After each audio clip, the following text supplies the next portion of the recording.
Hello, ladies and gentlemen, and welcome back to Start Sit. I know it has been a couple weeks since I've been able to get one of these videos out. I do apologize. I'm having horrible issues with technology, which is not one of my strong suits to begin with.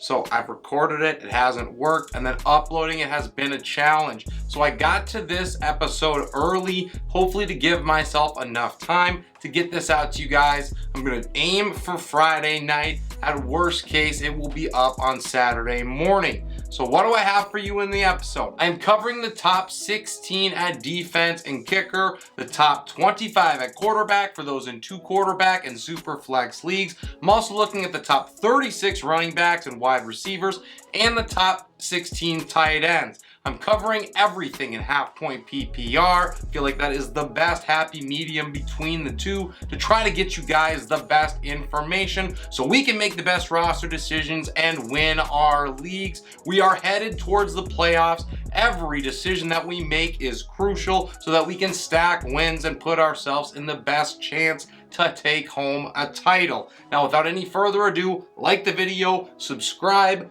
to the channel, help Relentless Press get to 1,000. We are well on our way. If you haven't clicked the button yet, you can join us. We would love to have you along. Enough stalling, let's get into it. I am starting with my defenses. Tier 1 starts with the Dallas Cowboys. They go on the road at Carolina and should crush.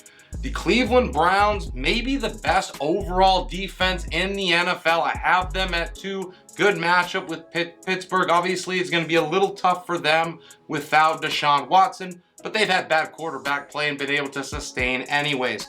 49ers are at 3, and rounding out my first tier, I have the Detroit Lions against Chicago. I have a feeling that they force turnovers, something that the Bears have given up quite often this season.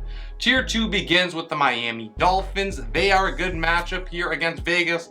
Miami hasn't been a horrible defense, certainly not usually this high. It's all about the matchup. Just like the Buffalo Bills, they are up next at 6. The Washington Commanders round out my second tier. I have them at 7.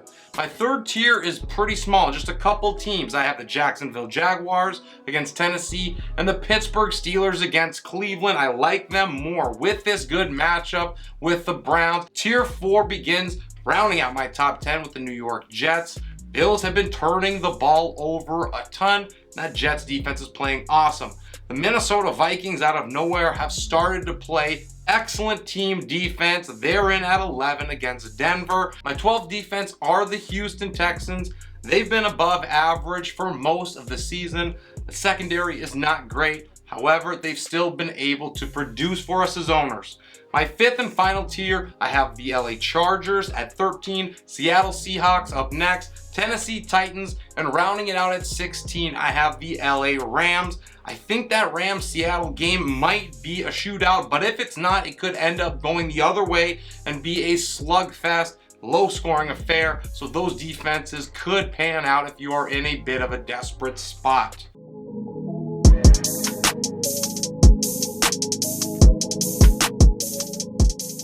Now to my kickers, which starts with Brandon Aubrey. Jason Myers is at 2, and rounding out my first tier is Jake Elliott. Been a godsend for owners all season. Tier 2 is Tyler Bass, Dustin Hopkins, and then Harrison Butker. Probably a shootout in that Super Bowl rematch between the Chiefs and Philly.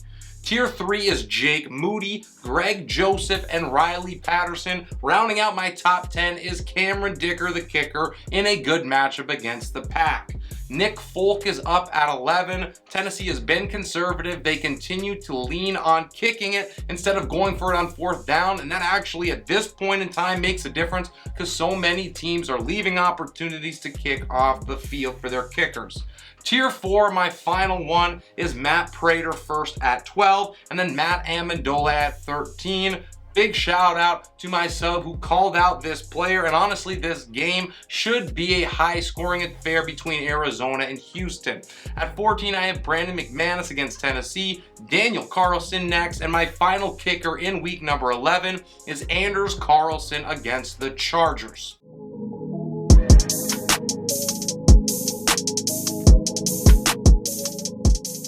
My quarterbacks begin with, as usual, Patrick Mahomes, and Tua Tagovailoa is up next at 2. In that game with Mahomes, I have Jalen Hurts. I think these guys bring us an epic duel on Monday night. Philly's defense cannot stop anybody, so Hurts is going to be forced to try to keep up. He will produce both on the ground and in the air, even in this tough matchup. Hello to tier number 1 for the first time, CJ Stroud. He is my 4th ranked quarterback and has earned it. This guy's thrown 7 touchdown passes and over 800 yards in the last 2 weeks. Just a couple players in tier number 2 for me. Number 1 is Jared Goff. This guy has been balling out over the last month or so. The Godfather will continue to put up numbers. Kyler Murray is the other guy in tier 2. He is at 6 and is set up to build after a solid first game back. The Texans have fallen apart in the secondary since week 5. They're allowing the 2nd highest yards per attempt and the 4th highest passer rating, as well as the 6th highest adjusted completion rate. I think Kyler Murray and CJ Stroud could rival what Mahomes and Hurts do in week 11. Tier 3 kicks off with Josh Allen. Pretty tough matchup against the Jets.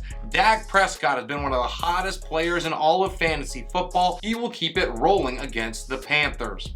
At 8 is Brock Purdy. Should have another game against Tampa's pass defense, which has been abysmal as of late. And to round out my top 10, none other than Sam Howell. He remains a volume monster, ranking 1st in passing attempts, passing yards, and air yards as well. He's top 10 in passing tutties, adjusted completion rate, and hero throw rate. Howell is going to continue to light it up against this Giants team. They are being held together by duct tape, glue, and chewing gum, it seems at this point. Howell will have no trouble destroying them. Tier 4 starts with Justin Fields. He could explode in his return to action after a month plus in recovery. Detroit has been weak against the pass since week 5 themselves. They've allowed the 9th highest yards per attempt, the 4th most passing scores, as well as 12th most fantasy points allowed.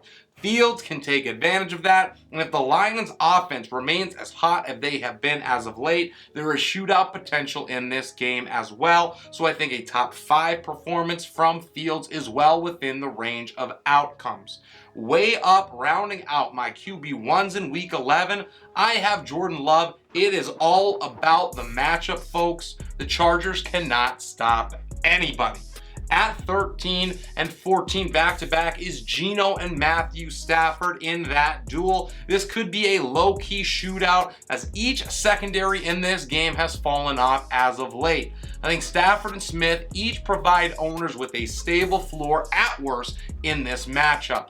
Tier 5 begins with Justin Herbert, who has fluctuated between excellent and disappointing performances over the past 5 weeks. I fear that we are in for that roller coaster ride here as well, especially in this difficult matchup on the road in Lambeau. The Pack allowed the 3rd fewest points per game to the position. They have held passers to the 9th lowest yards per attempt as well.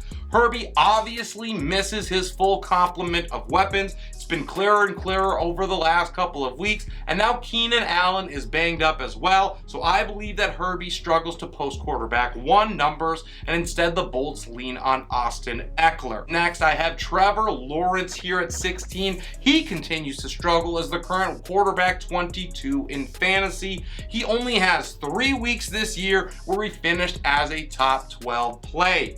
Tennessee is a favorable matchup, I will give you that, but thus far that has not mattered at all. The Jags continue to feature Travis Etienne for this offense. There is a possibility of a bounce back game here for T-Law, but by this point owners know and understand the risks, and if it's me, I am looking elsewhere in a single quarterback league. Josh Dobbs, one of the best stories of the NFL this season, is in at 17, and after him in the same game is Russell Wilson. Tier 6 begins with Baker Mayfield. Upside here a little bit more than you might expect against San Francisco. And at 20, just like I said with Baker, DeVito could post decent numbers as well in this awesome matchup against Washington. They've given up the 5th highest passing yards and the most passing scores in the league since week 6. My 7th and final tier we're going to run through quickly because if you are starting these guys this week, all I can do is pray for you. We have Bryce Young, Aiden O'Connell, Zach Wilson, Will Levis, and finally Kenny Pickett rounding out my top 25.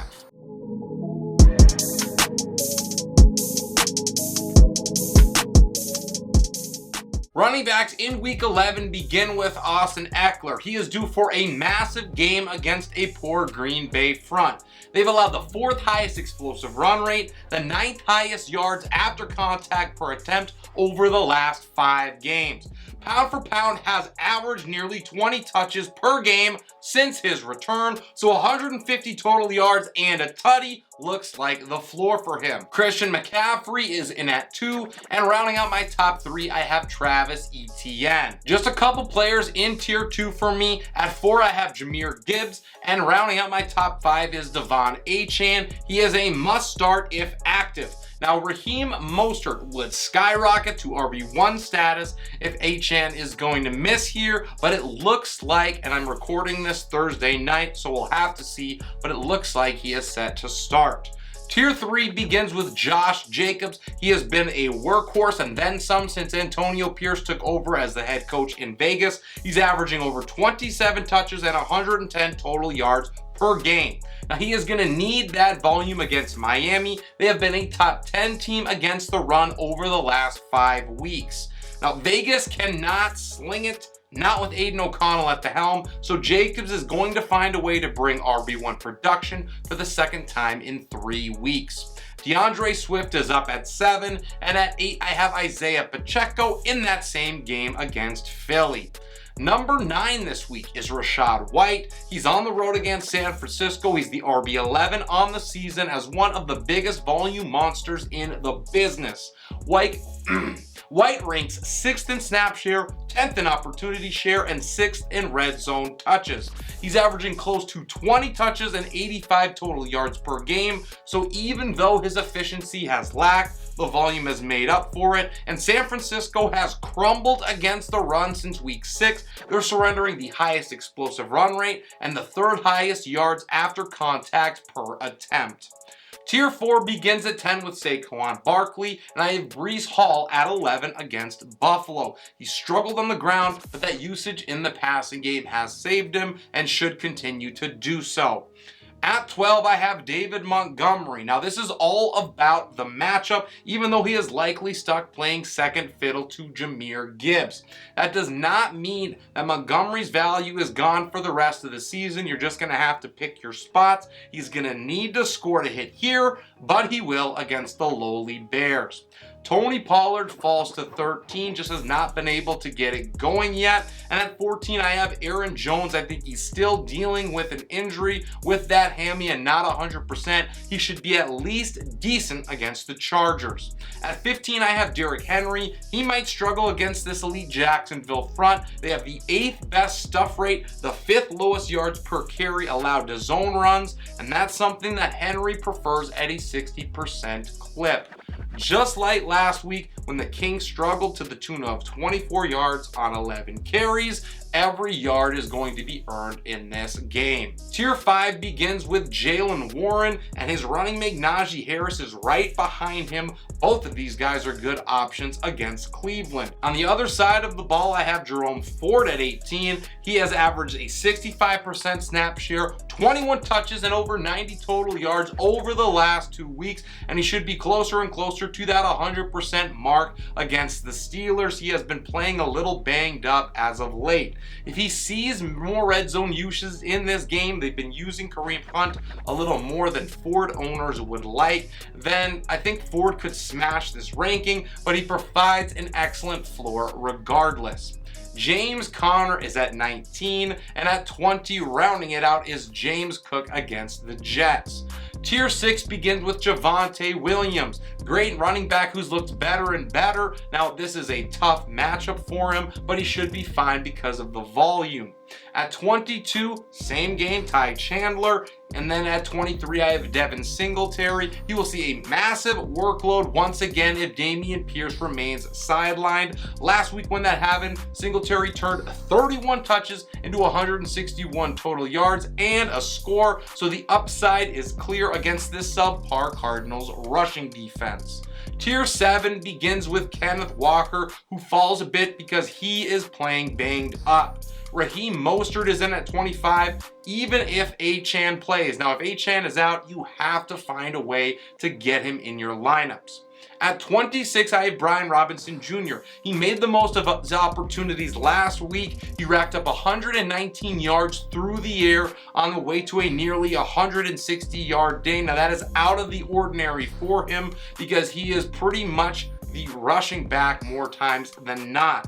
Now, the matchup here is tougher than it looks. This is not a cakewalk against the Giants' rush defense. D-Rob had 8 carries for 23 yards the last time these two teams met up, so there is clearly risk here, but Robinson's floor has been the RB26 or higher in every single week since back in week number 3. My 8th tier begins with Zach Charbonnet. He has taken a larger role in that Seahawks backfield as K9 deals with an injury. He played 55% of the snaps since week number 8, averaging 7 touches and over 45 total yards. Now, the matchup is not ideal, but the rookie has been explosive when he has been given opportunities.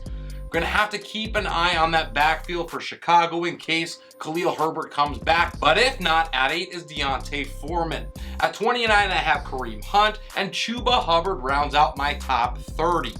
Darrell Henderson is in at 31. He is the final player in my 8th tier. My 9th and final tier at running back starts with Tyjae Spears, and Rico Dowdle is next against Carolina. I have Antonio Gibson at 34 and Joshua Kelly at 35. He could see extra work in this great matchup. He is a high-risk option, however, due to the questionable workload. The last running back I have in Week 11 is Dameon Pierce, but we're going to have to check to make sure he can play.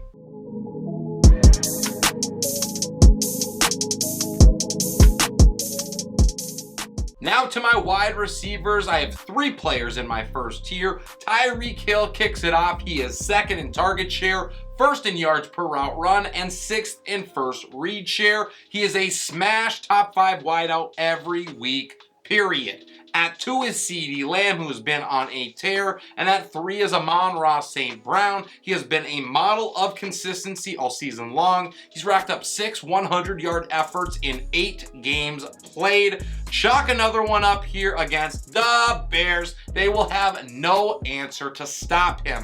The Sun God ranks 8th in target share, 6th in yards per route run, and 11th in first read share. He is the wide receiver 6 in fantasy points per game.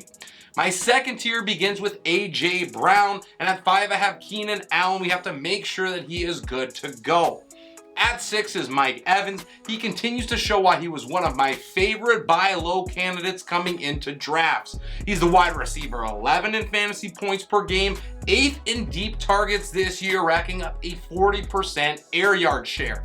Evans has churned out 2.81 yards per route run this year, and he is going to get plenty of looks and capitalize on them against the Niners. Just a couple in tier number 3, Stefon Diggs is at 7. He lit up this secondary in week 1, going off for 10 catches, 102 yards, and a touchdown. Now, that being said, temper expectations because the Jets have been brutal to perimeter wideouts on the season, and they likely would not mind a revenge game. They rank 1st in the league, allowing just 17 points per game to the position. So yes, you are starting Diggsy. You are hoping that his talent can overcome the matchup.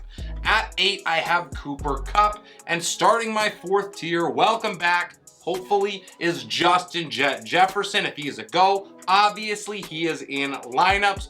Unfortunately, you have to have a backup plan in place because the Vikings play on Sunday night. So someone like KJ Osborne, and if you have flex capability, maybe Ty Chandler would fit the bill if those are available to you. If Jet cannot go in this game, then Jordan Addison becomes a solid wide receiver 2 option. To round out my top 10 is Jalen Waddle in a great matchup against Vegas. My 11th ranked wide receiver is Brandon Ayuk. He is the wide receiver in San Francisco to start. I think that Deebo Samuel struggles quite a bit in this spot. Ayuk is 15th in the league in targets. He is going to cook up the Bucks deep. Tampa allows the 6th most deep passing yards, the 3rd most deep touchdowns, and the 4th highest deep passer rating. So we have exploding volcano potential here for the receiver out of Arizona State. Tier number 5 starts with Devontae Smith, and Christian Kirk is my lucky number 13. He is the Jaguar wideout to start this week, and he should massacre this Titans secondary. He matches up well against their 2 high looks.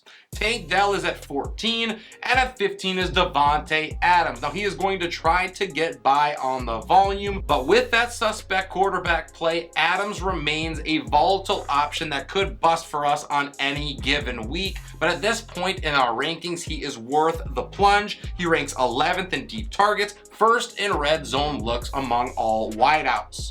Tier 6 begins with Chris Godwin, and Garrett Wilson is up next at 17. DK Metcalf follows, and at 19 I have Terry McLaurin. He posted a 6-catch, 9-target, 90 receiving yard day in week 7 against this team, and he will once again spearhead Washington's passing attack against this man-heavy defensive scheme. Now against it, Scary Terry has a 23% target share, 33% air yard share, 1.86 yards per route run, and 26% first read share. All of those numbers lead the team. He gets fed, and he will hit for owners. To round out my top 20 is Puka Nacua, and starting my 7th tier, I have DJ Moore. I think he benefits the most from the return of Justin Fields. He had a 22.4% target share, 44% air yard share, 3.18 yards per route run, and a 37% first read share with Fields under center. Basically what that means is that Fields likes him, he finds him, he feeds him.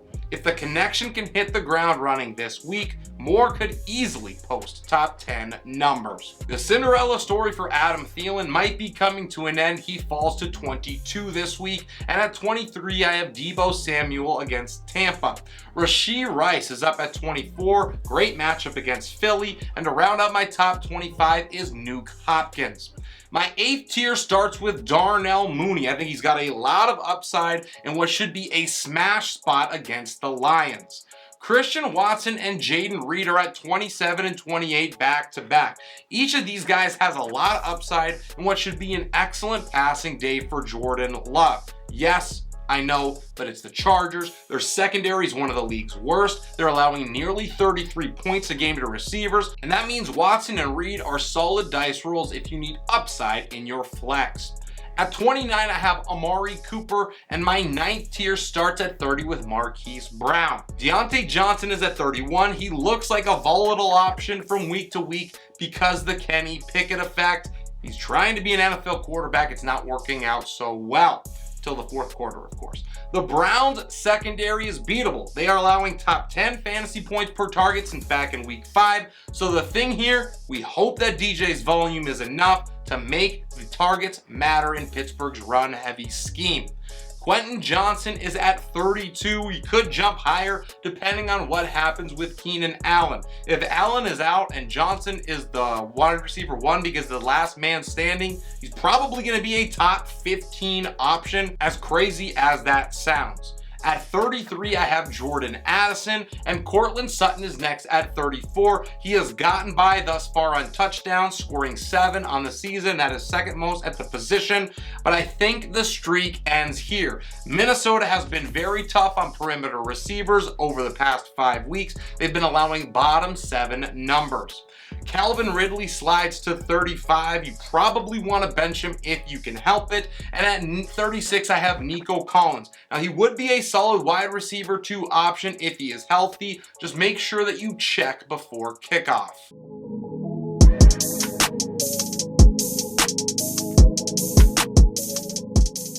The last position to review are my tight ends, and it starts as usual with Travis Kelce.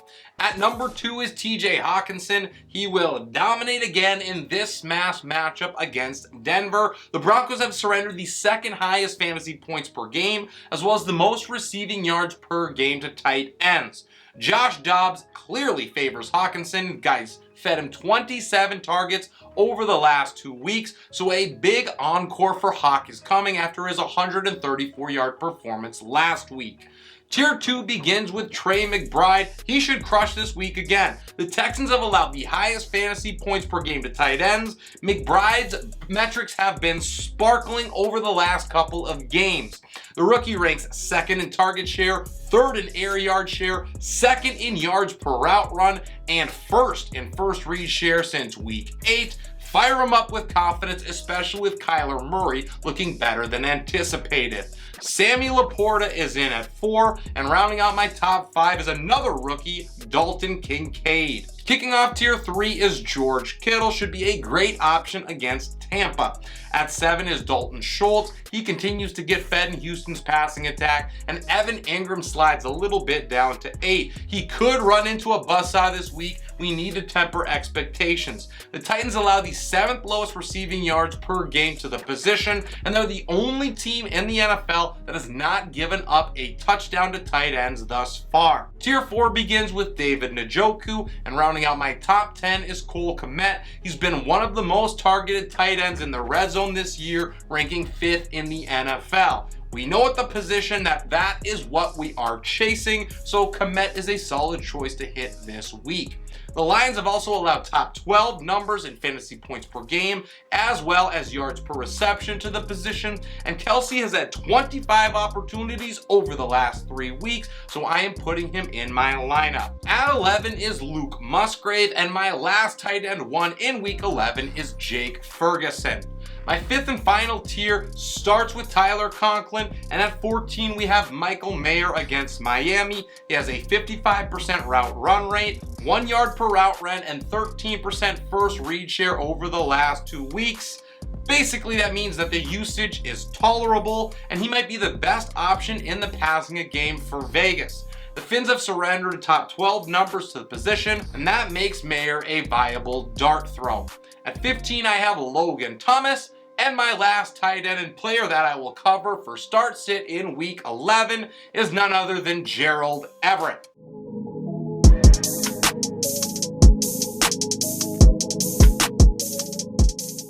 A huge shout out to all of my current subscribers. Thank you guys so much for all of the support. I look forward to continuing to grow with you. I am headed out on Friday afternoon for a football game, but I will be back to answer questions Saturday morning, and I'll be checking up until kickoff as well. So please drop any questions down below. I will make sure and I answer every question and comment that I receive.